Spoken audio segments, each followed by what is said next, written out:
First of all, I've got to apologise for the lack of content on this channel in the last few days. Gio called me up earlier and said, "Are you alright to do a transfer video tonight?" And I said, I can't. I just can't. It has been so hot. A classic Brit complaining about the heat, of course, but records have been broken. It's really hot. It's absolutely sizzling. And as you will all probably know, I do most of my broadcasting from within a cupboard. And the cupboard is hot. I mean, it's got to be 40 degrees in that cupboard. So I said to Gio, I can't do it. I just can't do it, mate. And I have to be in there for us to link up and do a video. So here I am in the air-conditioned van. The van is off now, but I've just gone and picked something up. But it's still cool enough in here. And it's, 6 minutes past 8. So I thought I would just have a little quick chat because a lot of things have gone on in the world of West Ham. And this is more about a sort of overview of everything. Not news, you all know the news, but just about supporting West Ham, in particular social media, and in particular how everybody seems to be reacting on there. And when I say everybody, clearly there will be exceptions to the rule, as with anything. But it's just so up and down. Everybody is just up, down, up, down, up, down. And to put it into perspective, I tell you, my first game, the first game I ever went to was a 10-0 win. It was a 10-0 win against Bury in the League Cup. Surely it could only get worse from then, and it did get worse. I mean, quite quickly afterwards, I remember watching us lose to Everton and lose to Charlton. I think definitely my first game I ever watched on telly was the FA Cup final. So I was sort of aware of the ups and downs of West Ham. I knew that you could get relegated just as easily as you could go and, beat, as a team was then, Liverpool. Actually, we didn't ever beat Liverpool, it seemed, but you go and beat Liverpool or Man United or any of the big clubs and just as easily get knocked out by Grimsby in the cup. Relegations would often happen, and it was fine. It was not great, but you sort of took it in your stride, if you know what I mean. And there weren't these massive swings of emotion that there seems to be now, and I do think a lot of it is social media. And I spoke the other day when we did a cup of tea about I was still absolutely buzzing about Haller signing. Really was. And I still am. I cannot wait to see that guy play. I think there's been 2 or 3 key positions that have been sorely lacking at West Ham, and centre forward has been one of them. So to see that guy come in is brilliant. Fornals was completely left the field, but you've all seen the clips, and fortunately, since he signed, we got to watch him in the under-21 tournament. So we got the best scouting report that you could possibly get, which is your own eyes. We all actually watched him in the games, and he looks really, really good. I'm buzzing. I'm buzzing to see these guys play. So anyway, I'm still on a high for those signings. And then, of course, we go to China, playing the games, have sort of one good half against Man City, and look pretty crap by and large against Newcastle. But I do think there was mitigating circumstances. I do think it was a different Newcastle, the one that played Wolves, because they suddenly had a manager. They suddenly had something to play for, and apparently funds have been pledged to build the team up, as we've seen have already been delivered. They've just signed a player for 40 million quid. So I do think they were probably more up for it than we were. But anyway, there was a sort of massive dip, and everybody was panicking and worrying. And I don't think I ever truly bought into the whole thing that Fornals and Haller would mean we finished top 6. I think we finish 8th, 9th at best, really, and hopefully have a cup run. But that sort of feeds into my initial point. It's really not what West Ham is all about. West Ham is about going and enjoying the football. Traditionally, we just played good football. We didn't always get the best results, and I think we might well be back to that with this manager, with some of the players that we've got. I think we've got a lot to look forward to, and it just ain't all doom and gloom. I never bought into so much of the rumour at the start of the transfer window, and I didn't buy into the Manchester Gomez thing. I didn't buy into, I can't remember what the geezer, the midfielder that we were linked with. Claret and Hugh were reporting for quite a while that our main target was a defensive midfielder. I said it won't be, it can't be. There's just no way it will be. So, but the reason I was confident in that is because we don't need to build up this massive squad. That's not what we really need at West Ham. We need to make our first 11 better. The teams that need massive squads are Champions League clubs. Tottenham, for instance, look like they're going to do really good squad business. And rightly so.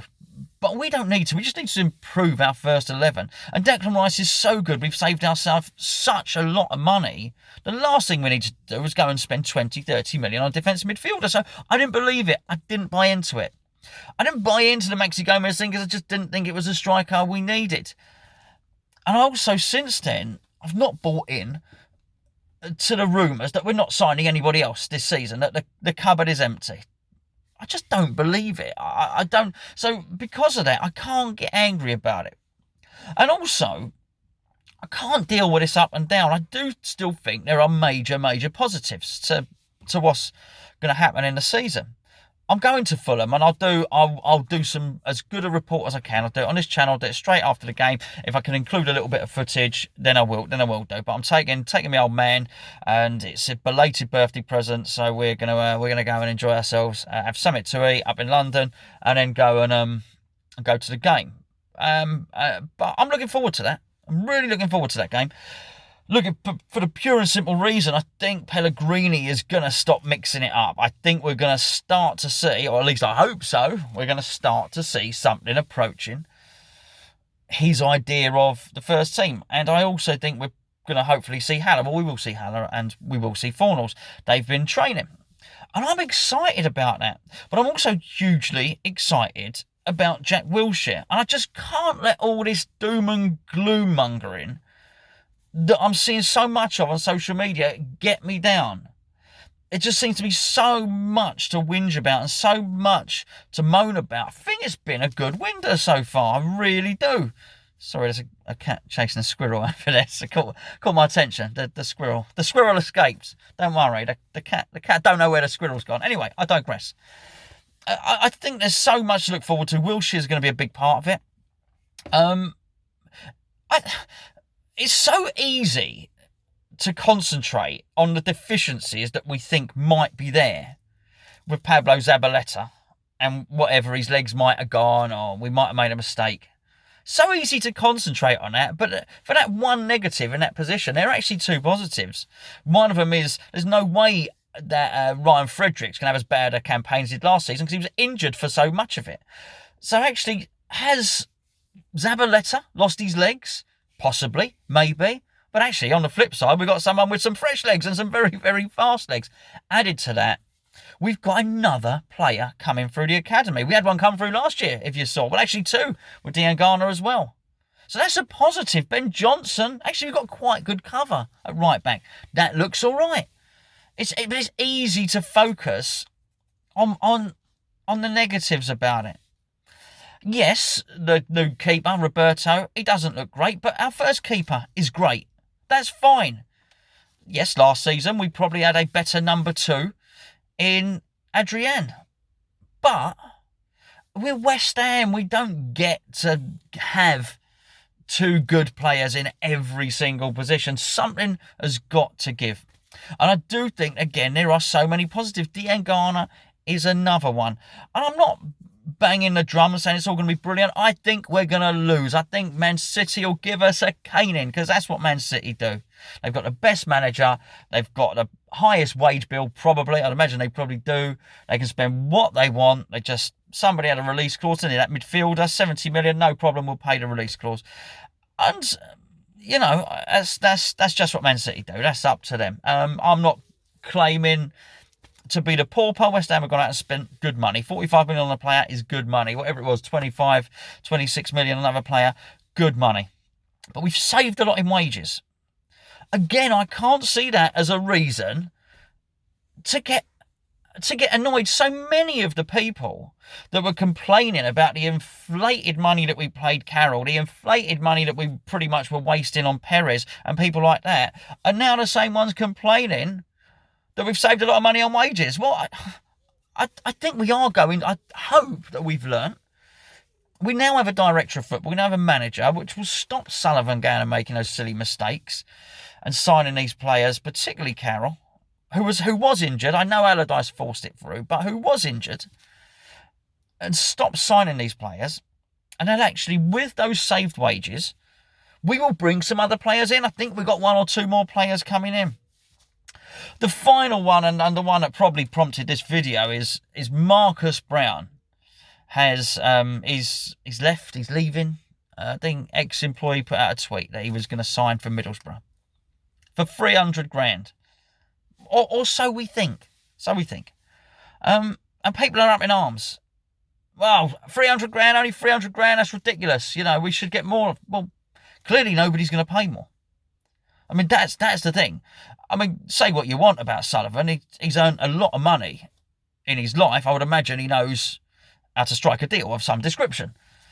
I'm pretty sure if there are people out there who want to pay 2-3 million for Marcus Browne, that he's not going to sell him for 300 grand. The fact of the matter is, he's got hardly any time left on his contract, and he's probably not worth a lot of money. He's not done great.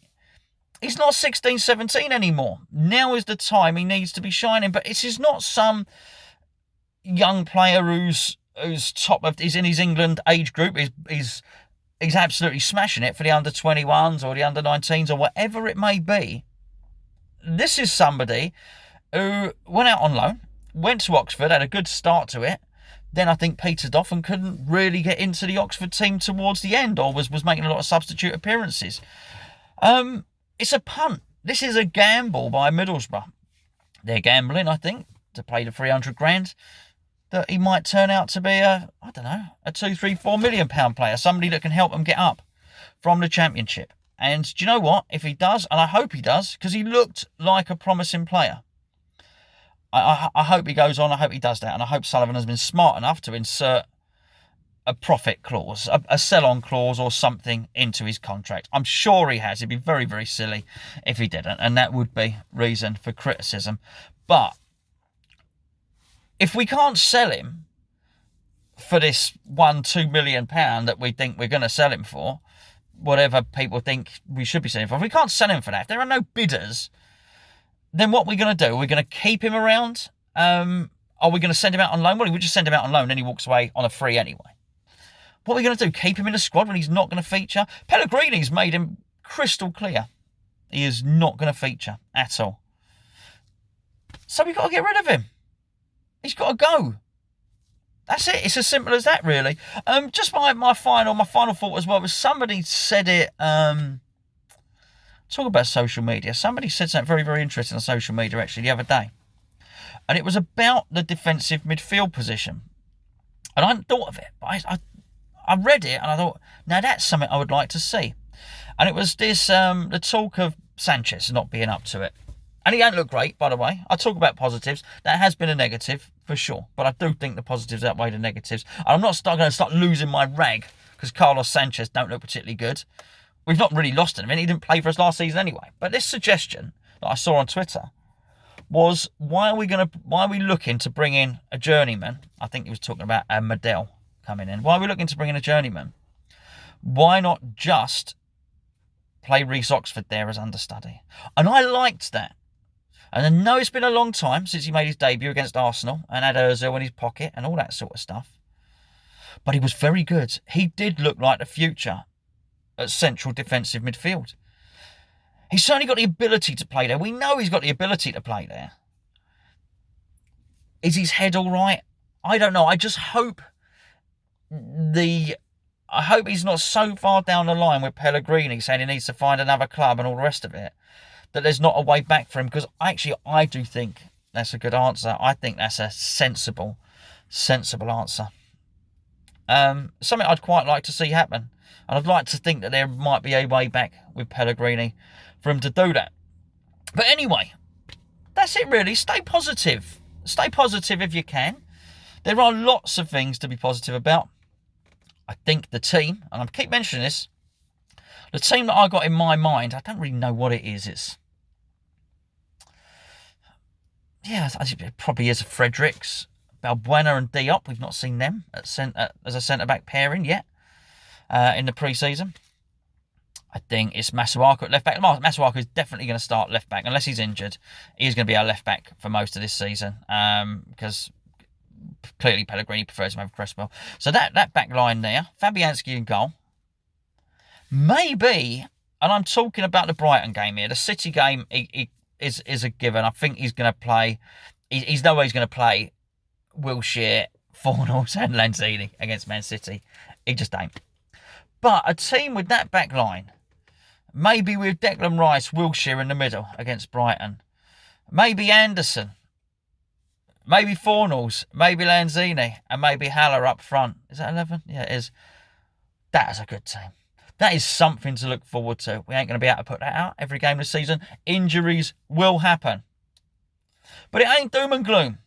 Don't worry about it. That's the good stuff to look forward to. Don't worry about Zabaleta's legs might be gone. Ben Johnson looks a hell of a player.